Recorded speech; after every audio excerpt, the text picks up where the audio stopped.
नमस्कार विद्यार्थी मित्रांनो, सागर पाटील मॅथ्स आणि रिजनिंग क्लासेस मध्ये आपले स्वागत आहे. तर बघा, आजच्या लेक्चर मध्ये आपण कंबाईन गट ब पूर्व 2020 चा जो पेपर होता त्यातले गणित आणि बुद्धिमत्तेचे जे काही 15 प्रश्न आहेत ते आज आपण बघणार आहे.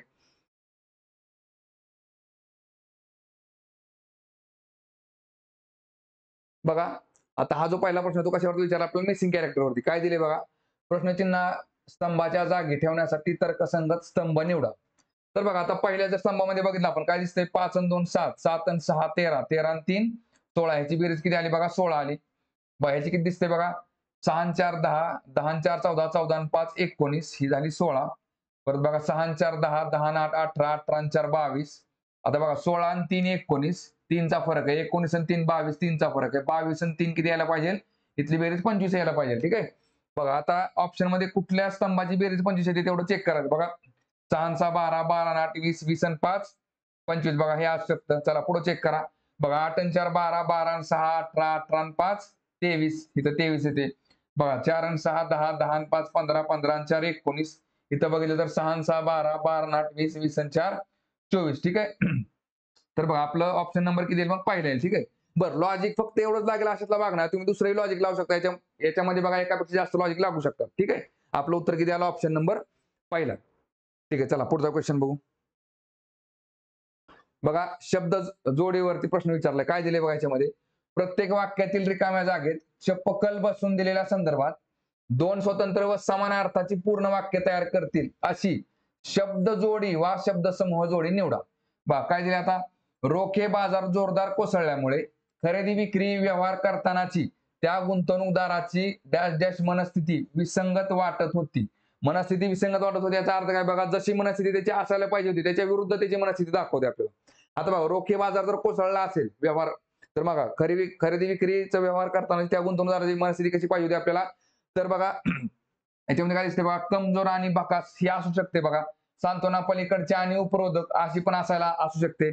बघा परत इथं 3 नंबरला काय दिले, आशावादी आणि आनंदी. बघा जर रोखे बाजार कोसळला असेल तर तो व्यक्ती कशा बघा त्याची मनस्थिती चांगली नसणार आहे, बरोबर आहे की नाही. पण इथं काय दिले बघा, 3 नंबरचा ऑप्शन आशावादी आणि आनंदी. इथं काय विचारलं आपल्याला, त्यांनी मनस्थिती विसंगत वाटत होती, जशी असायला पाहिजे होती त्याच्या विरुद्ध मनस्थिती दाखवायची आपल्याला. मग इथं काय निघालं बघा, आपलं उत्तर ऑप्शन नंबर 3 आशावादी आणि आनंदी. 4 नंबरला काय दिले, कमजोर आणि उपरोधक. ठीक आहे, ह्या सगळ्या मनस्थिती त्याच्या असायला पाहिजे होत्या, पण त्याच्या विरुद्ध म्हणजे कुठले निघते, आशावादी आणि आनंदी. ठीक आहे. चला पुढचा क्वेश्चन बघू.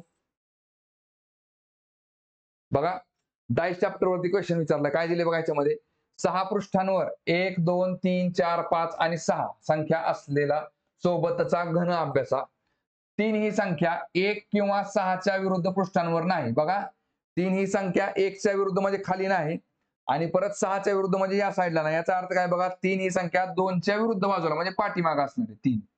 ठीक आहे. बघा चला परत पुढे काय दिले, जर हा आणि 4 ही संख्या 6च्या विरुद्ध पृष्ठावर नाही. बघा 4 ही संख्या काय म्हटले, 6च्या विरुद्ध पृष्ठावर नसणार आहे, 6च्या अपोजिटच्या बाजूला. मग राहिली बाजू कुठली बघा, 1ची बाजू. 1च्या अपोजिटला कोण असेल, 4 असेल. ठीक आहे. बघा आता राहिले काय बघा, आता 6च्या विरुद्ध 1च्या विरुद्ध 4 झाला, 2च्या विरुद्ध 3 आणि 6च्या विरुद्ध इकडे आला 5. चला पुढे काय दिलं आता, जर 1 ही संख्या वरच्या पृष्ठावर राहील अशा रीतीने हा घन फिरवला. बघा आता बघा काय म्हटलं इथं आपल्याला, 1 ही संख्या वरच्या पृष्ठावर राहील, 1 आपल्याला वरती ठेवायचा आहे, वरच्या पृष्ठावर राहील अशा रीतीने हा घन फिरवला, आणि 6 संख्या असलेले उजवीकडचे पृष्ठ आताच्या 2 संख्या असलेल्या समोरच्या पृष्ठाच्या जागी आणले. बघा 6 पृष्ठ असलेली संख्या काय केली आपण, आता जे 2 दिसते तिथं काय केलं आपण, 6 ही संख्या आणली. 6 ही संख्या आणली. चला पुढे काय दिले बघा आता, हा तर 6 संख्या असलेले उजवीकडचे पृष्ठ आताच्या 2 संख्या असलेल्या समोरच्या पृष्ठाच्या जागी आणले तर उजव्या पृष्ठावर कोणती संख्या असेल, म्हणजे इथल्या साईडला कोणती संख्या असेल विचारलं आपल्याला. बघा आता 1च्या विरुद्ध बाजूला कुठले 4 आहे, ती 4 गेली खाली, बरोबर आहे का. बघा 6च्या विरुद्ध बाजूला काय 5 आहे, ती 5 कुठं असेल, या साईडला असेल, बरोबर आहे का. आणि इथं कुठली संख्या आहे ती विचारली आपल्याला. बघा मग राहिली कुठली बघा, आता जी 3 दिसते तुम्हाला बघा, 2च्या पाठीमागं बघा काय केले, एक संख्या वरती ठेवली आणि आपण काय केले, 6 जो आहे ना तो या साईडला आणला, म्हणजे घन असा फिरवला आपण, बरोबर आहे का. मग काय होईल बघा, 6च्या पाठीमागे जी 3 जी पाठीमागे आहे ते फिरवल्यानंतर कुठे आता जिथं 6 दिसते तिथे येईल, बरोबर आहे का. इथं काय येईल, इथं येईल 3. बघा इथं 3 आलं, आणि बरोबर हे जे 2 दिसते तुम्हाला, 2 कुठं जाईल, तर या साईडला इकडच्या साईडला जाईल, म्हणजे बरोबर 3च्या विरुद्ध या साईडला कोण येईल, 2 येईल. 1च्या विरुद्ध 4 बघा, हा चला 6च्या विरुद्ध 5, 3च्या विरुद्ध 2, 1च्या विरुद्ध 4. तर आपल्याला विचारलंय काय बघा, तर उजव्या पृष्ठावर कोणती संख्या असेल, उजव्या पृष्ठावर कोणती संख्या दिसते बघा, तर 3 दिसते. उत्तर काय असेल आपलं ऑप्शन नंबर 3. ठीक आहे. चला पुढचा क्वेश्चन बघू आता.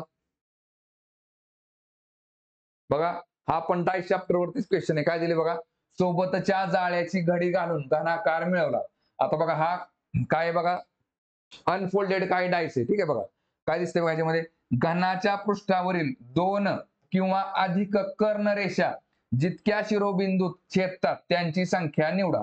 म्हणजे बघा कर्णरेषा छेदतात म्हणजे याचा अर्थ काय बघा, जर आपण हा जर डायस जर जोडला तर बघा आता ही ते एक कर्णरेषा आली, बरोबर आहे का, ही एक, आणि ह्याची कर्णरेषा इकडून आली, बरोबर आहे का नाही. मग ह्या पॉईंटला काय, मग बघा ह्या पॉईंटला थोडक्यात काय 2 कर्णरेषा एकमेकांना छेदतात.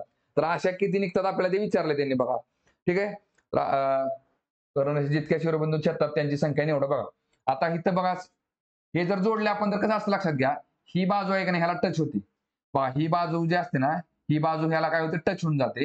ही बाजू ह्याला टच होऊन जाते. बघा ही बाजू ह्याला टच होऊन जाते आणि ही बाजू ह्याला टच होऊन जाते.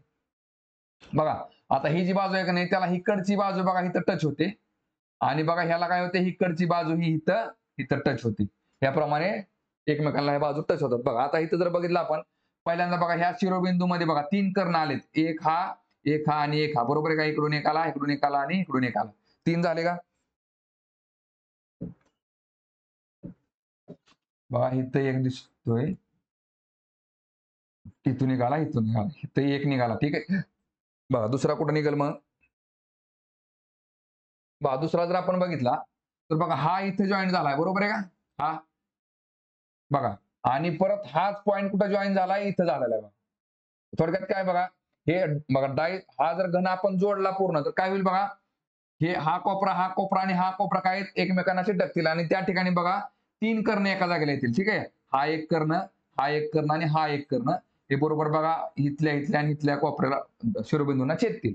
याचा अर्थ आपले उत्तर किती निघतील बघा, हे 3 मिळून 1 झाला आणि हा निळा मिळून 1, म्हणजे असे 2 निघतील. ऑप्शन नंबर 2 निघेल. ठीक आहे. चला पुढचा क्वेश्चन बघू आता. बरं प्रतिमावरती क्वेश्चन दिलाय. काय दिले बघा याच्यामध्ये, सोबतचा पारदर्शक कागदाचा तुकडा X अभ्यासा आणि तो वापरून तयार केलेली घडी निवडा. बरं आता हा जरा आता हे जर सगळे तो बघा ही पूर्ण जर डायग्राम जर आपण एका जागेला जर ही केली, फोल्ड केली, एकच त्रिकोण तयार केला तर कशी निघेल ती बघायची आपल्याला. बघा तर पहिल्यांदा काय करायचं बघा, सुरुवातीला हे जे 4 ऑप्शन आहेत ह्याच्यातला कुठली तर अशी एक डायग्राम बघायची जी स्थिर आहे, जशी याच्यामध्ये आहे तशी बदललेली नाही. बघा हा जर आपण कोण बघितला बघा, हा जर आपण बघा हा जर बाण बघितला आपण तर तो जसा आहे की नाही तसा इथं दिसतोय बघा, तसाच इथं दिसतोय बघा, इथं दिसतोय तसाच इथं दिसतोय आणि तसाच इथं पण दिसतोय बघा. याचा अर्थ काय बघा, तर सगळ्या जे त्रिकोण दिसतात ते सगळ्यांचे गाड्या घालत आपण कुठल्या त्रिकोणावर आणलेत बघा, तर ह्या त्रिकोणावरती आणलेले. कुठल्या, ह्या त्रिकोणावरती. येते लक्षामध्ये. बघा ह्या त्रिकोणावरती आता सगळ्यांची घडी घालत आपल्याला यायची. बघा आता बघा काय करायचं, बघा आता इथल्या इथं बघा हा जो घन आहे बघा, हा जर त्रिकोण आहे, हा जर त्रिकोण इथल्या इथं आपण टाकला तर काय होईल बघा, हा जो कोपरा आहे तो कुठे येईल बघा, या साईडला जाईल. हा कोपरा कुठं जाईल, या साईडला जाईल इथल्या इथं, बरोबर आहे का नाही. बघा मग आता ही जर इकडे गेला तर बघा ह्याचं तोंड कसं होईल बघा, या साईडला होईल, बरोबर आहे का. मग असं तोंड कुठं कुठं दिसतंय बघा तुम्हाला, थांबा हे कुठले ह्या साईडला गेलेले, बरोबर आहे का. बघा हे कुठं दिसतंय तुम्हाला, वरच्या साईडला. मग ही बाजू कुठं जाणार आहे, ह्या साईडला जाणार आहे. म्हणजे आपली ही डायग्राम कशी निघेल थोडक्यात, हे असं निघेल. ठीक आहे. बघा हे कुठं कुठं दिसतंय बघा तुम्हाला, बघा ह्याच्यामध्ये दिसतंय, ह्याच्यामध्ये दिसतंय, ह्याच्यामध्ये दिसतंय, फक्त बघा 3 नंबर मध्ये दिसत नाही. ठीक आहे. बघा 3 नंबर मध्ये बघा. आणि सुरुवातीला जर आपण चेक केलं बघा, जर बघा हा जर त्रिकोण ह्या वरती टाकला बघा, हा जर त्रिकोण आपण बघा हा पॉईंट कुठे जाईल, या कोपऱ्यावरती जाईल, बरोबर आहे का. मग हे जर त्रिकोण आपण ही केला तर बघा ही इथल्या इथंच काय होईल, डायरेक्ट असं होईल. बघा अशी डायग्राम तुम्हाला कुठं कुठं दिसते बघा, 1 मध्ये दिसत नाही, 1 नंबर कॅन्सल करा. बघा 3 मध्ये दिसत नाही, 3 नंबर कॅन्सल करून टाका. ठीक आहे. बघा आता बघा आपल्याला राहिले किती, 2 आणि 4. मग 2 आणि 4 मध्ये जे जे कॉमन दिसते ते बाजूला काढा. बघा आता बघा हे दोन्ही बाण जशा तसे आहेत बघा, इथं हे दोन्ही बाण, बाण जिथले तिथं आहे. परत बघा ही डायग्राम जिथल्या तिथं दिसते बघा आपल्याला. बघा आता स्टार पण जिथल्या तिथं आहे. फक्त हा बघा हा चंद्र जो दिसतो ना, तो चंद्रावर फक्त फोकस करत अर्धचंद्र. बघा आता बघा हे जर त्रिकोण आपण वरून खाली आणला तर जशाच तसा काय होईल बघा, हा जो चंद्र आहे जशाच तसा कुठे येईल बघा, या साईडला आहे असं, बरोबर आहे की नाही? कारण हे टोक कुठे येणार आहे, या साईडला येणार आहे. बरं, आता परत काय करावं लागेल, हा त्रिकोण याच्यावरती दाखवावा लागेल बघा, हा पॉईंट कुठे येईल, या साईडला येईल, बरोबर आहे का नाही? फक्त काय बघा, इथला जो हा अर्धा त्रिकोण आहे बघा, हा अर्धा चंद्र जो आहे ना, तो जशा तसा इथल्या इथं काय होईल, कॉपी होऊन जाईल. फक्त काय होईल, उलटा होईल. पण बघा लक्षात घ्या, हा वरती सरळ दिसतोय, बरोबर आहे की नाही? असा इथं पण हा सरळ येणार आहे. मग इथं पण बघा, हा जो पॉईंट आहे की नाही, पॉईंटला धरून हा सरळ निघणार आहे. फक्त काय, हा चंद्र कसा होईल बघा, असा होईल, अर्धा चंद्र. येतंय लक्षामध्ये? इथं बघा कशामध्ये दिसते बघा डायग्राम तुम्हाला, बरोबर बघा, बरोबर कुठं निघते, ऑप्शन नंबर 4 मध्ये बघा. ही कशी दाखवायची आपल्याला, हा जो चंद्र दिसतोय का, लक्षात येते का? पहा, इथं जर हा असा सरळ एकदम सरळ दिसतोय, बरोबर आहे की नाही? इथं पण बघा, ह्याला हा असा सरळ आला पाहिजे, हा असा. हा कुठे दिसतोय बघा आपल्याला, ऑप्शन नंबर मध्ये बघा, 4 नंबर मध्ये दिसतोय बघा. सरळ हा जो कोपरा आहे बघा, ह्या कोपऱ्याला बरोबर सरळ दिसतोय. इथं जर बघा गेलं ना, तर हा सरळ दिसत नाही बघा. येते लक्षामध्ये? म्हणून आपलं उत्तर काय निघेल, ऑप्शन नंबर 4 निघेल.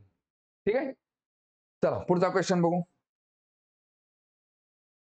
बरं, आता बघा युक्तिवादावरती प्रश्न विचारला, ठीक आहे. आधी प्रश्नामध्ये काय वाचून घ्यायचं बघा, सॉरी, लॉजिकली जे मोठे प्रश्न आले सुरुवातीला प्रश्न वाचायचा का, कारण प्रश्नामध्ये नेमकं आपल्याला काय विचारले, युक्तिवाद विचारला आहे, निष्कर्ष विचारलेला आहे का, गृहीतक विचारले, ते कळून जातं.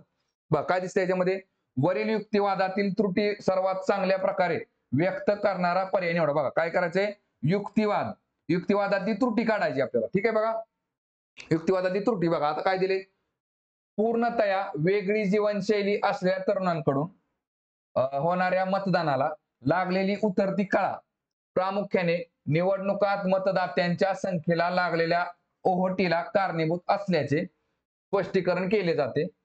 पुढे काय दिले बघा, वयस्क लोक मतदान करण्याची शक्यता अधिक असते. बघा थोडक्यात काय, तर जे आता तरुण मंडळी आहेत, तर थोडक्यात काय, त्यांचा मतदानाकडे कल थोडा कमी असतो. पण पुढे काय म्हटले बघा, वयस्क लोक म्हणजे ज्यावेळेस तेच तरुण बघा जर मॅच्युअर झाले, तर त्यांचं काय होतं, मतदानाकडे कल वाढतो.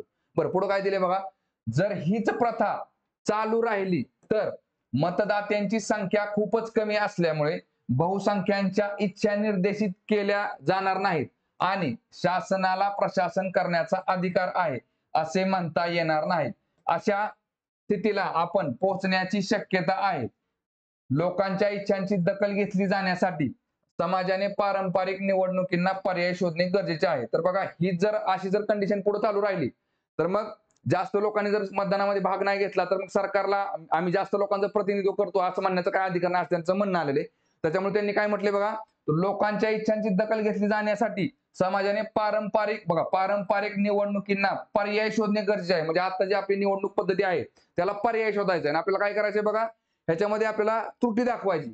तर बघा, पहिल्या 4 वाक्यांमध्ये काय चुकीचं नाही, म्हणजे त्यांनी एक समाजामध्ये बघा समाजामध्ये काय चाललंय ते दाखवलं त्यांनी, बरोबर आहे की नाही?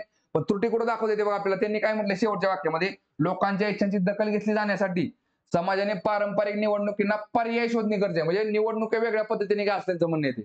तर बघा आता याची त्रुटी आपण कुठे दाखवू शकतो, त्या शेवटच्या वाक्यामध्ये दाखवू शकतो, ठीक आहे. आणि ती पण ह्या पॅरेग्राफ वरून दाखवू शकतो आपण. कशी, लक्षात घ्या बघा. आता पण ह्याच्यामध्ये काय करायचं बघा, सर्वात चांगला आपल्याला पर्याय निवडायचा असतो, सर्वात चांगला. म्हणजे एक बघा, आपल्याला एकापेक्षा जास्त पर्याय बरोबर वाटू शकतात, पण त्यातल्या त्यात सगळ्यात बरोबर जास्त योग्य कुठला ते आपल्याला बघायचं. ठीक आहे, पहिले काय दिले बघा, निवडणूक ही सर्व लोकशाही देशात शासन निवडीसाठी उत्तम प्रकारे प्रस्थापित झालेली एकमेव प्रक्रिया आहे. ठीक आहे, बघा हे पण त्याला आपण युक्तिवाद मांडू शकतो, बरोबर आहे की नाही? पहिला म्हणजे त्यांचं म्हणणं काय, तेव्हा पारंपरिक निवडणुकींना तुम्ही पर्याय शोधा. पण बघा आपण त्याला युक्ती म्हणजे आर्ग्युमेंट काय करू शकतो त्याला, निवडणूक ही सर्व लोकशाही देशात शासन निवडीसाठी उत्तम प्रकारे प्रस्थापित झालेली एकमेव प्रक्रिया आहे म्हणू शकतो आपण. बरं, आता 2 नंबरला काय दिले बघा, निवडणुकीत मतदान करण्याऐवजी तरुण व्यक्ती सामाजिक माध्यमांच्या मदतीने दबाव गटात सामील होण्याची शक्यता अधिक आहे. बरं, 3 नंबर काय दिले बघा, दूरस्थ निवासी स्थानांमुळे महाजालाद्वारे वा पोस्टाद्वारे मतदानाचा पर्याय वापरण्यात समस्या येण्याची शक्यता असते. आणि 4 नंबरला काय दिले बघा, ज्या व्यक्ती आता तरुण आहेत त्या वयात येता वय होता मतदान करण्याची शक्यता अधिक आहे. बघा 4 नंबरच्या पर्यायात काय दिले बघा, ज्या व्यक्ती आता तरुण आहेत त्या व्यक्ती वयात आल्यानंतर थोडक्यात मॅच्युअर झाल्यानंतर काय मतदानाकडे त्यांचा कल वाढतोय. आणि इथं पण आपल्याला त्यांनी काय म्हटलंय बघा, बरं इथं काय म्हटलंय बघा त्यांनी आपल्याला, बघा वयस्क लोक मतदान करण्याची शक्यता अधिक असते. म्हणजे आता जे तरुण भले जरी मतदान करत नसले तर ते वयात आल्यानंतर मतदान करतील असं आपण त्यांना सांगू शकतो. मग त्यांनी काय केले बघा, आताची तरुण मंडळी जर मतदान करत नसेल तर त्याचं त्यांनी काय सांगितले बघा, तर अशी जर कंडिशन कमी राहिली तर पुढे जाऊन ना आपल्याला काय धोका निर्माण होऊ शकतो. म्हणजे काही तरुण मंडळी तरुण आत्ताचे जे आहेत ते मतदान नाहीत पुढे जाऊन करणार. पण असं नाही. ह्या वाक्यामध्ये त्यांनी काय सांगितलं, वयस्कर लोक पुढे जाऊन मतदान करतात. म्हणजे आत्ताची तरुण पोरं पुढे जाऊन वयस्कर होणारच आहेत. मग याचा अर्थ काय, आपल्याला निवडणुकींना पर्याय शोधण्याची गरज नाही थोडक्यामध्ये. ठीक आहे. मग ह्याच्यामध्ये उत्तर काय तेव्हा ऑप्शन नंबर 4 येते. ठीक आहे. चला पुढचा क्वेश्चन बघू आता.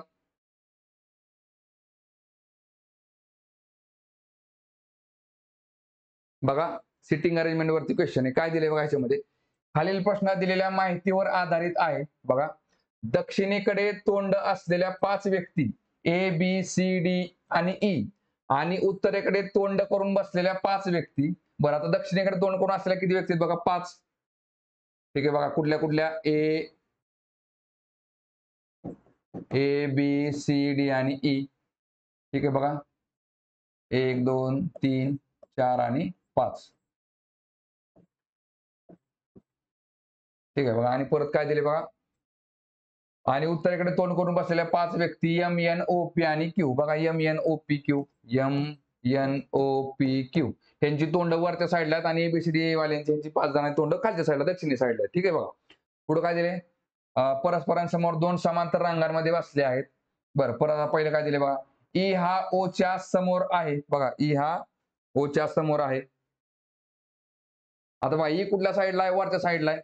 ई हा काय म्हटले बघा, ई हा ओ च्या समोर आहे, जो यमच्या उजवीकडे लागून आहे. बघा आता पहिली गोष्ट म्हणजे यम यम कुठं बसलाय बघा, यम हा खालच्या लाईनीत बसलाय. बरोबर आहे की नाही. कन्फ्युजन कुठं होतं बघा आपलं, जो ह्या शब्दावरती. तर कधी पण लक्षात ठेवायचं, आता इथं कन्फ्युजन व्हायचं संबंधित नाही. कारण काय, यम आपल्याला माहिती आहे, यम हा खालच्या लाईन मध्ये बसलाय. बरोबर आहे की नाही.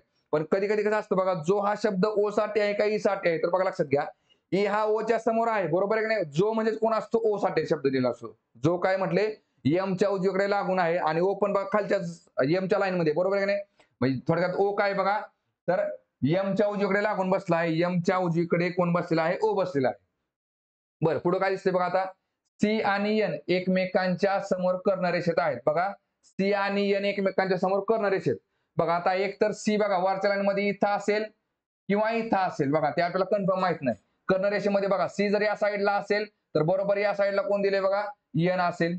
किंवा सी जर या साईडला असेल तर बरोबर या साईडला काय दिले बघा, एन असेल. हे बघा कर्ण रेषेमध्ये सी आणि एन एकमेकांच्या समोर कर्ण रेषेत आहेत. बरं पुढे काय दिले बघा, बी जो डी च्या डावीकडे लागून आहे. बघा आता इथं जो शब्द बी साठी दिला त्यांनी. बघा बी जो डी च्या डावीकडे लागून आहे. बघा बघा बी काय म्हटले बघा, बी हा डी च्या डावीकडे. बघा डी इथं मांडा. बरं आता डी ची डावी बाजू कुठं असेल बघा, डी हा दक्षिणेकडे तोंड करून बसला, त्यामुळे ते डावी बाजू पलीकडच्या साईडला असेल. ठीक आहे. बघा उत्तरेकडे जर तोंड असेल ना तर ही झाली उजवी बाजू, आणि जर दक्षिणेकडे तोंड असेल तर ही कुठली असते, डावी बाजू असते. बघा मग डी बघा काय दिले, बी जो डी च्या डावीकडे लागून आहे.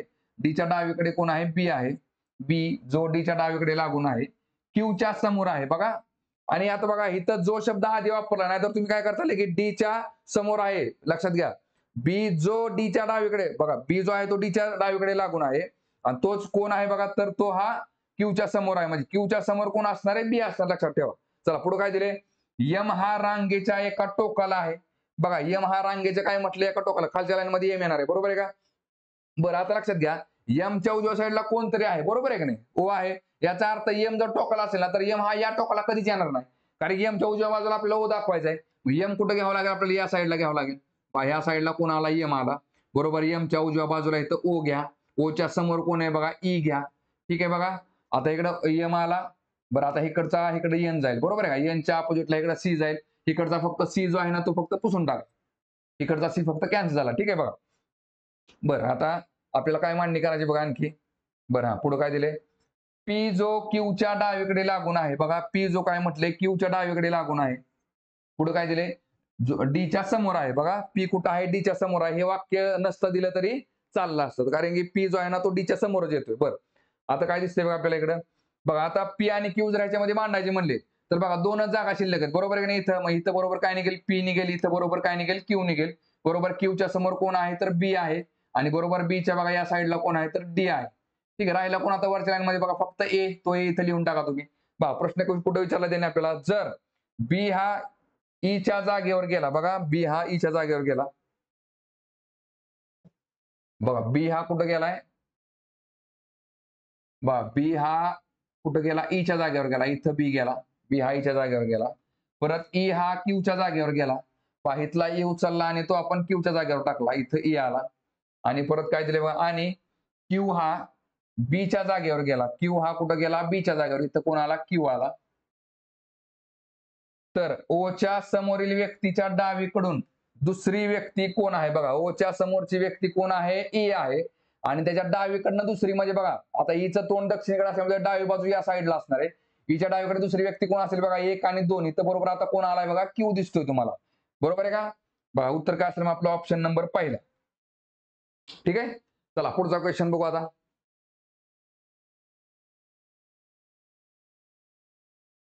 बघा लॉजिकल रिझनिंग वरती क्वेश्चन दिला, विधान आणि कारणेवरती काय दिले बघा. खालील प्रश्नात एक विधान आणि त्या अनुषंगाने येणारी दोन कारणे R1 आणि R2 दिलेली आहेत. विधानासंदर्भात कारणांचे उपयोजन करून उत्तर शोधा. बघा विधान काय दिले, हल्ली लोक खूप मोठ्या प्रमाणावर दूरस्थ खरेदी टेली शॉपिंग करतात, म्हणजे थोडक्यात काय ऑनलाईन खरेदी करतात. बघा कारणे काय दिले बघा, कारणे काय दिले, पहिलं कारण काय दिले, लोक मोठ्या प्रमाणात दूरदर्शन पाहतात. बघा दूरदर्शन पाहतात मग काय ऑनलाईन आपण खरेदी करत नाही. चला हे काय ते चुकतंय. 2 नंबर काय दिले बघा, हल्ली लोकांना बाजारात जाऊन खरेदी करायला वेळ मिळत नाही. बघा आता ऑनलाईन खरेदी करण्यामध्ये बरीच कारण असू शकतात, त्यातलं एक कारण हे असू शकतं कुठलं बघा, हल्ली लोकांना बाजारात जाऊन खरेदी करायला वेळ मिळत नाही, एक कारण असू शकतं, बरोबर आहे का नाही? हे बरोबर येऊ शकतं. बघा आता इथे काय दिले बघा, संभवनीय. ठीक आहे बघा, संभावना विचारल्या त्याच्यामुळे संभावनेमध्ये हे दुसरं कारण असू शकतं, पहिलं मात्र येणार नाही. बघा काय दिसते बघा इथे, मग पहिलं काय दिले, संभवनीय कारण फक्त R1 आणि R2 ना, R1 आहे आणि R2 नाही, हे चूक येते. बघा संभवनीय कारण फक्त R2 आहे, R1 नाही, बरोबर ऑप्शन नंबर काय ते 2 येते.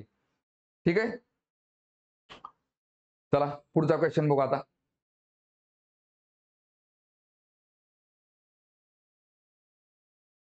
बघा डायरेक्शन चॅप्टर वरती क्वेश्चन दिलाय, काय दिले बघा, प्रसादने त्याच्या घरापासून सुरुवात करून उत्तरेकडे 8 किलोमीटर प्रवास केला. बघा प्रसादने त्याच्या घरापासून सुरुवात करून उत्तरेकडे किती प्रवास केला, 8 किलोमीटर. उत्तरेकडे 8 किलोमीटर प्रवास केला. चला परत काय केले बघा, नंतर त्याने उजवीकडे वळून 5 किलोमीटर प्रवास केला. नंतर इथून बघा तो उजवीकडे वळला, उजवी दिशा या साईडला असेल, उजवीकडे वळून त्याने 5 किलोमीटर प्रवास केला. बरं आता पुढे काय केले बघा, नंतर पुन्हा उजवीकडे वळून 4 किलोमीटर प्रवास केला. बघा इथून आता परत तो उजवीकडे वळला, म्हणजे उजवी दिशा कुठं असेल, खालच्या साईडला, उजवीकडे वळला आणि किती गेला, 4 किलोमीटर गेला. आणि आणि नंतर पूर्वेकडे 3 किलोमीटर प्रवास केला. आता बघा पूर्व दिशा कुठं असणार आहे, या साईडला असणार आहे, पूर्वेकडे वळला आणि किती गेला, तर 3 किलोमीटर गेला. बरं आता परत काय दिले बघा, शेवटी तो डावीकडे वळला आणि 2 किलोमीटर प्रवास केला. आता बघा इथून काय केले, डावी दिशा कुठं असणार आहे बघा, वरच्या साईडला असेल, डावीकडे वळला आणि किती गेला, तर 2 किलोमीटर गेला. तर तर तो त्याच्या घरापासून किती किलोमीटर अंतरावर आहे. बघा आता त्याचं घर कुठे आहे बघा, इथं घर आहे, ह्या घरापासून तो आता इथं जो आहे किती अंतर असेल ते विचारले आपल्याला. बघा आता काय करायचं, त्रिकोण काढून घ्या या ठिकाणी. ठीक आहे बघा, बघा आता आपल्याला काय करायचंय, हे डायरेक्ट अंतर काढायचे. बघा इथून हे इथून शॉर्टकट जे अंतर असेल ना ते आपल्याला काढायचे. ठीक आहे बघा, आता फक्त काय बघा, पायथागोरस थिअरम वापरायचं. काय दिसते बघा, आडवी बाजू माझा, आडवी बाजू किती निघते बघा, ही झाली 5 आणि ही झाली 3, म्हणजे बरोबर झाली बघा, ही 5 आणि ही 3 झाली, बरोबर 8 झाली. आणि उभी बाजू किती निघते बघा, उभी जर बघितली बघा, बघा हे जर 4 असेल तर बघा हे पण 4 असेल आणि हे खालचं पण किती असेल, 4 असेल, आणि हे जर 4 असेल तर हे पण 4 असेल आणि हे पण 4 असेल. बघा हे किती असेल, 4 असेल. उभी बाजू किती असेल बघा, हे 4 आणि हे 2 किती झाले, 6 झाले. 4 आणि 2 6, हे 8 आले आणि हे 6 आले. आणि बघा मग आपल्याला हा कर्ण, बघा आता इथं त्रिकोणाचा कर्ण आपण काढू शकतो. फॉर्म्युला काय असतो बघा, हा जर ए पकडला आपण, हा जर बी पकडला, हा जर आपण ए पकडला, हा जर बी पकडला, तर हा काय निघतो, सी निघतो. फॉर्म्युला काय असतो बघा पायथागोरसचा, a square plus b square is equal to C square. बघा ए ची व्हॅल्यू किती पकडली आपण, 8 पकडली. बघा 8 चा वर्ग अधिक बी किती पकडला आपण, 6 पकडला. 6 चा वर्ग बरोबर किती असते, सी स्क्वेअर. बघा ट्रिपलेट, ट्रिपलेट जर माहित असेल तर लगेच कळून जाते. 8 आणि 6 चा ट्रिपलेट किती असतो, 10 असतो. बघा 8 चा वर्ग किती झाला, 64 आणि 6चा वर्ग झाला 36, बरोबर काय झाला सी स्क्वेअर. बघा 64 आणि 36 किती झाले, इथं झाले 100. 100 is equal to C square, म्हणजेच काय बघा सी इज इक्वल टू किती निघते 10 निघते. म्हणजे बघा जर तो आडवा अंतर किती गेला 8 किलोमीटर गेला, उभा अंतर 6 किलोमीटर गेल्यानंतर परत शॉर्टकटने आला तर त्याला 10 किलोमीटर अंतर पार करावं लागेल. म्हणजे आपलं उत्तर किती असेल बघा ऑप्शन नंबर 3. हा सी किती निघाला तर 10 निघाला. ठीक आहे, चला पुढचा क्वेश्चन बघू आता. बघा पाय चार्ट वरती क्वेश्चन विचारला. ठीक आहे, बघा आता काय दिले बघा, ए बी सी व डी या 4 खेड्यात राहणाऱ्या 6200 ग्रामस्थांवर त्यांच्या अतिप्रिय रंगासंदर्भात सर्वेक्षण केले. बघा 4 गावातली 6200 मिळून लोक आहेत आणि त्या लोकांना कुठला रंग आवडतो ते आपल्याला त्यांनी दिलेले. बघा काय दिले, तर ह्या चार्ट मध्ये काय दिले बघा, अतिप्रिय रंग, आणि इकडे काय दिले, विविध खेड्यात राहणारे लोक. म्हणजे टोटल बघा 6200 लोक आहेत की नाही ह्या 4 खेड्यात राहतात. मग हे जर 100% पकडलं आपण तर बघा डी मध्ये 25%, ए मध्ये 20%, बी मध्ये 23% आणि सी मध्ये 32% लोक राहतात. कशातल्या, 6200च्या. ठीक आहे, आता परत हा काय आहे बघा, अतिप्रिय रंग, म्हणजे ह्या 6200 लोकांपैकी किती लोकांना कुठला रंग आवडतो बघा. तर 14% लोकांना हिरवा, 12% लोकांना काळा, 11%ला पांढरा, 28%ला निळा, 20%ला लाल आणि 15%ला पिवळा रंग आवडतो. ठीक आहे, बघा बघा हे पण टक्केवारी किती पैकी आहे बघा, 6200 पैकी, आणि ही पण टक्केवारी किती पैकी आहे तर 6200 पैकी. ठीक आहे, आता विचारले काय बघा पुढे देणे आपल्याला, बी खेड्यातील 50% लोकांचा लाल हा अतिप्रिय रंग आहे. बघा बी खेड्यात जेवढी काही लोक राहतात त्यातल्या निम्म्या 50% म्हणजे किती झाले बघा, निम्मे लोक. निम्म्या लोकांना काय रंग, कुठला रंग आवडतोय तर लाल रंग आवडतोय. आणि विचारले काय, तर इतर खेड्यातील किती लोकांचा तोच अतिप्रिय रंग आहे. मग थोडक्यात काय बघा, टोटल बघा 6200 मधल्या 20% लोकांना लाल रंग आवडतोय.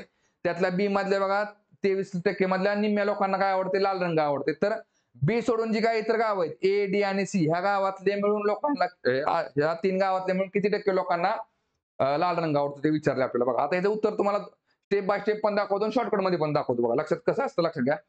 बघा आता एकूण लाल रंग आवडणारे किती आहेत ते काढून घ्या आधी. बघा एकूण लाल रंग आवडणारे, एकूण लाल रंग आवडणारे किती झाले बघा इकडं, 6200 मधली किती लोक आहेत की ज्यांना लाल रंग आवडते, 20% लोक आहेत. 6200 चे काय करा 20% काढा. चला किती निघते बघा इकडं, या 2 शून्याला हे 2 शून्य गेले. बघा किती निघते, बे दुनी 4 आणि बे सख्ख 12, म्हणजे किती झाले 1240 लोक झाले. ठीक आहे, बघा हे झाले एकूण लाल रंग आवडणारे. आता दुसरे काय निघतील बघा. बरं आता आपल्याला काय करावं लागेल, तर बी या गावातल्या किती लोकांना लाल रंग आवडते. टोटल 4 गावातले म्हणून 1240 लोकांना लाल रंग आवडते, एवढं तर कळलं आपल्याला. बघा बी गावात, बघा बी गावातील लाल रंग आवडणारे लोक, बघा लाल रंग आवडणारे लोक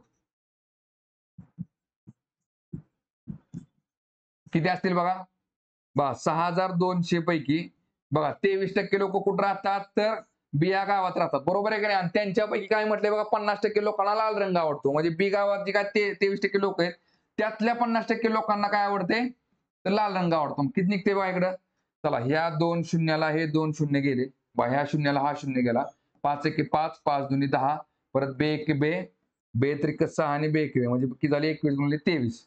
31 गुणिले 23 किती निघते बघा इकडं, 23 1 23, हात चला 2, 23 त्रिक 69, 70 71 म्हणजे किती झाले 713 लोक झाले. ठीक आहे, बघा टोटल 1240 लोक आहेत त्यांना लाल रंग आवडतो, त्यातले 713 लोकांना लाल रंग आवडतो की जे कशातले आहेत तर बी गावातले आहेत. बघा मग इतर गावातले किती असतील बघा, 1240 मधून काय करायचं आपल्याला 713 आपण वजा केलं, किती निघते बघा इकडं, 10 3 गेले 7 राहिलं. बघा परत 3 1 गेले 2 राहिले, परत इकडे 11 7 गेले, हा किती राहते 10 3 गेले 7 राहिले, 3 1 गेले 2 राहिले, परत 11 7 गेले 7 आणि 4, बघा इथं बरोबर आहे का, बे दुनी 4 आणि बे सख्ख 12, 1240 आणि इकडे झाले 713, बरोबर आहे की 713, 7 आणि 5, हा 10 3 गेले 7 राहिले, परत इकडे 3 1 गेले 2 राहिले, हा 12 7 गेले 5 राहिले, म्हणजे 527 लोक. ठीक आहे, बघा उत्तर किती निघते आपलं ऑप्शन नंबर 2. बरं आता डायरेक्ट कसं काढायला लक्षात घ्या. आता बघा टोटल लाल रंग आवडणारे 20% लोक आहेत 6200 मध्ये, बघा ही पण 100% मध्ये दिले आणि हे पण 100% मध्ये दिले, बरोबर आहे का. बघा आता बी मध्ये बघा टोटल 100% मध्ये 23% लोक कुठे राहतात बी मध्ये राहतात आणि त्यांच्यातले निम्म्या लोकांना लाल रंग आवडतो. म्हणजे बघा एकूण मधले किती झाले बघा 23च्या निम्म किती असणारे 11.5% लोक, बरोबर आहे का नाही? एकूण 11.5% बघा, टोटल बघा 100% आहेत का नाही, तर त्यातले 11.5% लोक असे आहेत की जी बी गावात राहतात, की ज्यांना लाल रंग आवडतो. ठीक आहे, बघा बी गावामध्ये टोटल 23% लोक राहतात आणि त्यातले 11.5% लोकांना काय आवडते? लाल रंग आवडतो. बघा आता पुढे काय दिसतंय बघा आपल्याला. आता राहिले बघा, आणि टोटल 20% लोकांना लाल रंग आवडते. बघा मग आता 20 मधलं जर 11.5% गेले तर राहिले किती? खाली 8.5%. बरोबर आहे का नाही? मग डायरेक्ट जर आपण बघा 6,200 जे जर 8.5% काढले, 6,200 जे जर फक्त 8.5% काढले तरी पण आपलं उत्तर निघून जाते. लक्षात येते का?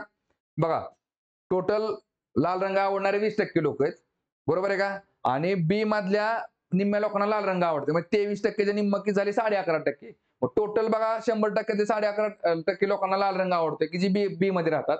राहिलेली लोक किती आहेत बघा, 20%तनं 11.5 वजा केलं तर 8.5% झाली. 8.5% लोक कोण असणार आहेत? तर या 3 गावातली मिळून लोक असणार आहेत. मग ते फक्त काढा, किती निघते बघा इकडं. 6,200 गुणिले फक्त हे पूर्णांकातल्या 85 गुणिले, बघा वरती एक शून्य वाढवा तर खाली पण एक शून्य वाढवा, म्हणजे हा झाला. आता कॅल्क्युलेशन करा बघा, या 2 शून्याला हे 2 शून्य गेले, किती निघते? 5 दुने 10, इकडे आली 17 5 85, परत किती निघते बघा, बे एक बे, आणि इकडे बे त्रिक 6, बे एक 31 गुणिले 17 येते बघा. 31 गुणिले 17 किती निघते बघा, 17 एक 17, परत 17 त्रिक 51 आणि एक झाले 52, म्हणजे बरोबर किती निघते? 527. म्हणजे आपलं उत्तर किती निघते? ऑप्शन नंबर 2 निघते. ठीक आहे, चला पुढचा क्वेश्चन बघू आता.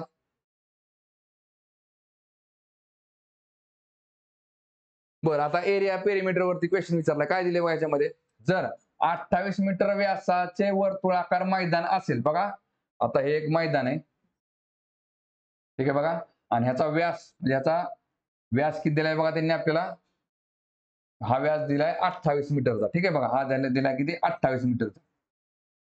बरं, आता पुढे काय दिले बघा, आणि त्याभोवती 7 मीटर रुंद असलेले रुंद रस्ता असेल बघा. ह्याच्या बाजूच्या साईडने आपण काय केले बघा, 7 मीटर रुंद रस्ता घेतला. बरं, आधी ह्याची रेडियस किती निघेल बघा, ह्याची रेडियस निघेल 14, आणि बरोबर त्याच्या पलीकडे काय केले बघा आपण, हा 7 मीटर रुंद रस्ता घेतला. ठीक आहे बघा. बघा व्यास म्हणजेच काय झाले पूर्ण, बघा हे पण किती झाले बघा, हे 14 तर हे पण 14 मीटर असेल. ठीक आहे, 14 आणि 14 28. रेडियस किती निघेल? 14 निघेल. आणि परत ह्या सर्कलच्या बाजूने परत काय बघा, आणखी रस्ता आहे, त्या रस्त्याचे रुंदी किती आहे? तर 7 मीटर आहे. ठीक आहे, पुढे काय दिले बघा आता, तर रस्त्याचे क्षेत्रफळ किती? बघा आता रस्त्याचे क्षेत्रफळ काढताना काय करावं लागेल, बाहेरचा जो सर्कल आहे का नाही त्याचा आधी काय करा, तुम्ही एरिया काढून घ्या, आणि त्याच्यातनं काय करा, आतला जो सर्कल आहे का नाही त्याचा एरिया वजा करा. बरोबर काय राहील बघा, ह्या रस्त्याचा एरिया शिल्लक राहील. बरोबर आहे का नाही? बघा आता ह्याचा फॉर्म्युला काय असतो बघा, सर्कलचा एरिया काढताना बघा किती असतो? पाय आर स्क्वेअर. किती असतो? पाय आर स्क्वेअर. बघा हा झाला बाहेरचा सर्कल, त्याचा एरिया, वजा आपण काय केलं, आतल्या सर्कलचा एरिया केला. Pi R square is equal to, बघा दोन्ही मध्ये काय कॉमन आहे? पाय कॉमन आहे, पाय घ्या, आणि ब्रॅकेट मध्ये काय लिहा? आर स्क्वेअर वजा आर स्क्वेअर. ठीक आहे बघा, हा मोठा आर कुठला आपण, बघा आर म्हणजे काय झालं बघा, रेडियस. बघा हा रेडियस झाला आतल्या सर्कलचा, आणि हा परत इथून इथपर्यंत पूर्ण रेडियस कुणाचा झाला? तर बाहेरच्या सर्कल झाला. ठीक आहे, बरं आता काय दिसतंय बघा इकडं, पाय, आणि आतमध्ये काय निघेल बघा. आता मोठ्या जर बघा बाहेरच्या सर्कलचा आहे त्याचा रेडियस किती असेल बघा, हा 14 आणि हा 7 किती झाला? 14 आणि 7 21, हा झाला 21 चा वर्ग, वजा हा बघा, आणि आता आतल्या सर्कलचा रेडियस किती असेल बघा, हा 14 मीटर असेल. ठीक आहे बघा, 14चा वर्ग करा इकडं, 14चा वर्ग. बरं, आता पायची व्हॅल्यू किती असते बघा, 22/7. इथल्या 22/7, आणि आतमध्ये किती राहील बघा, 21चा वर्ग झाला 441, आणि 14चा वर्ग झाला 196. बरोबर आहे का?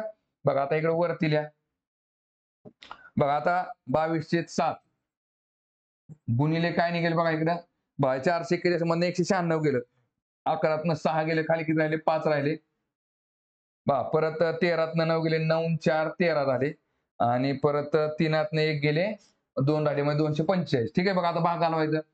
7 1 7, 7 त्रिक 21, 3 24, 7 5 35, परत बघा काय निघते, 22 गुणिले 35, बघा किती निघते, 35 गुणिले 22 जर केलं तर आपला एरिया निघून जाते. 35 गुणिले 22, 22 5 110, 22 त्रिक 66, नाकारा किती झाली 67, 10 77, म्हणजे 770 किती मीटर स्क्वेअर येणार. काय निघेल मग इकडं, 770 मीटर चौरस मीटर म्हणजेच मीटर स्क्वेअर. ऑप्शन नंबर काय निघेल? 2 निघेल. ठीक आहे, चला पुढचा क्वेश्चन बघू आता. बघा टाइम अँड वर्क वरती क्वेश्चन दिलाय. काय दिले बघा याच्यामध्ये, शेतातील तण काढण्यासाठी 5 मजुरांना 12 दिवस लागतात, तेच काम करण्यासाठी 15 मजुरांना किती दिवस लागतील? तर बघा टाइम अँड वर्क हा जो टाईप आहे ह्याच्यामध्ये काय असतं लक्षात घ्या. बघा इथं फॉर्म्युला कसा असतो बघा लक्षात घ्या. काम व 1 डिवाइड बाय माणसे गुणिले दिवस गुणिले तास. तेव्हा इकडे इज इक्वल टू काय असते? काम दुसरं डिवाइड बाय माणसे गुणिले दिवस गुणिले तास. फक्त काय बघा इथं दोन्ही जर कामं वेगवेगळी असतील तर काय करतो आपण? एक काम करायला बघा इकडे माणसे, इकडे दिवस, इकडे तास. पण दुसरं काम असेल तर माणसे, दिवस आणि इकडे तास. ठीक आहे बघा. पण आता ह्याच्यामध्ये काय दिले बघा? काम एकच आहे तुमचं. दोन्हीकडे तुम्हाला एकच काम करायला काय दिले बघा? 5 मजुरांना 12 दिवस लागतात. तर तेच काम करण्यासाठी 15 मजुरांना किती दिवस लागतील? काम सेमच आहे आपलं. त्याच्यामुळे ह्याचा विषय संपला. राहिलं काय मग? ह्याच्या विरुद्ध हे. थोडक्यात काय बघा मग 5 मजुरांना किती दिवस लागतात? 12 दिवस लागतात. तासाचा तर काही विषय दिलेला नाही त्यांनी. इज इक्वल टू काय म्हटलंय बघा? तर 15 मजुरांना किती दिवस लागतील? इथे x करा आणि आता सॉल्व्ह करा बघा. एक जागा ठेवा आणि 15 अलीकडे आणा. काय निघते? 5 गुणिले 12 भागिले 15. बाकी निघते 5 एके 5, 5 त्रिक 15, परत 3 एके 3, 3 चोक 12 म्हणजे x इज इक्वल टू 4 दिवस लागतील. ठीक आहे. मग ऑप्शन नंबर काय असेल बघा? 2 असेल. ठीक आहे. चला पुढचा क्वेश्चन बघू आता. बघा वयवारी चॅप्टरवरती प्रश्न विचारला आणि हाच प्रश्न बघा कंबाईन गट ब आणि गट क च्या 23च्या पेपरला पण हाच प्रश्न त्यांनी रिपीट केलेला आहे. ठीक आहे. बघा काय दिसतंय बघा इथं? 3 व्यक्तींच्या आजच्या वयांची बेरीज 72 वर्ष आहे व 7 वर्षांपूर्वी त्यांच्या वयाचे गुणोत्तर 4, 6, 7 असे होते. तर त्यांचे आजचे वय किती? तर बघा आता सुरुवातीला प्रश्नामध्ये काय बघायचं बघा लक्षात घ्या. तर बघा प्रश्न कुठं विचारलाय? आजचं वय विचारलंय. बरोबर आहे की नाही? हे सगळे पर्याय कुठले? तुमचे आजच्या वयाचे आहेत आणि वर काय दिले बघा त्यांनी तुम्हाला? 3 व्यक्तींच्या आजच्या वयाची बेरीज 72 वर्षे. मग सुरुवातीला आपल्याला काय बघण्यात आलं पाहिजे? तर हे जे ऑप्शन दिले त्या सगळ्यांच्या वयांची बेरीज किती आली पाहिजे? 72 आली पाहिजे. ठीक आहे. आता जर आपण चेक केलं ना तर 20 अधिक 30 अधिक 22 72 येते. 22 अधिक 24 अधिक 26 पण 72 येते. 19 25 आणि 28 पण 72 येते आणि 17 अधिक 25 अधिक 30 बरोबर काय ते 72 येते. त्यामुळं इथं आपलं उत्तर निघत नाही. मग आपण दुसरं काय चेक केलं बघा त्याच्यामध्ये? गुणोत्तरावरून जर डायरेक्ट काढायचं असेल तर गुणोत्तर कधीच आहे बघा? हे गुणोत्तर 7 वर्षांपूर्वीच आहे. बरोबर आहे का? आणि पर्याय जे तुम्हाला दिले ते कधी आहेत? आजच्या वयाचे आहेत. बघा आता लक्षात घ्या. हा 3 नंबरचा जर व्यक्ती पकडला तुम्ही बघा कुठलाही व्यक्ती घ्या. हा किती पहिला 1 नंबरचा व्यक्ती बघा 20 19 आहे. बरोबर आहे की नाही? आता मला सांगा 20 मधून बघा 20 बघा हे या 3 व्यक्तींचे आहेत. बरोबर आहे. हे व्यक्ती आपण पकडू बघा ए बी आणि सी सगळे ए बी सी 3 व्यक्ती आहेत. बघा आता पहिल्या व्यक्तीच्या वयाला 4 ने भाग गेला पाहिजे. दुसऱ्या व्यक्तीच्या वयाला 6 ने भाग गेला पाहिजे. कधी? ह्याला नाही लक्षात घ्या. 7 वर्षांपूर्वीच्या वयाला 7 वर्षांपूर्वीचं जे काय वय असेल तिघांचं ना तिघांच्या वयांना बघा एकाच्या वयाला 4 ने भाग गेला पाहिजे, एकाच्या वयाला 6 ने, एकाच्या वयाला 7 ने भाग गेला पाहिजे. आता बघा शॉर्टकटने जायचं काय करावं लागते आपल्याला? बघा 20 मधनं आपण काय केले बघा 20 मधनं 7 वजा केले खाली किती येते बघा? 13 येते. बरोबर आहे की नाही? मग 13ला 4 ने भाग जातो का नाही जाते? पहिला पर्याय नसणार आहे बघ. बघा दुसऱ्यामधून काय केलं? 22 मधनं आपण 7 वजा केलं. 7 वजा केलं तर किती निघते बघा? 15. 15 आणि 7 22 येते. मग 15ला 4 ने भाग जातो का? तर नाही जाते. मग तो पण पर्याय नसणार आहे बघा. 19 मधनं 7 वजा केलं 12 आलं. 12ला 4 ने भाग जातो का? तर जातो. बरं चला पुढचा पण पर्याय चेक करून बघा. 17तनं जर 7 वजा केलं तर खाली किती राहते? 10 राहते. बरोबर. मी 7 का वजा केले? हे आजचं वय आहे. बरोबर आहे की नाही?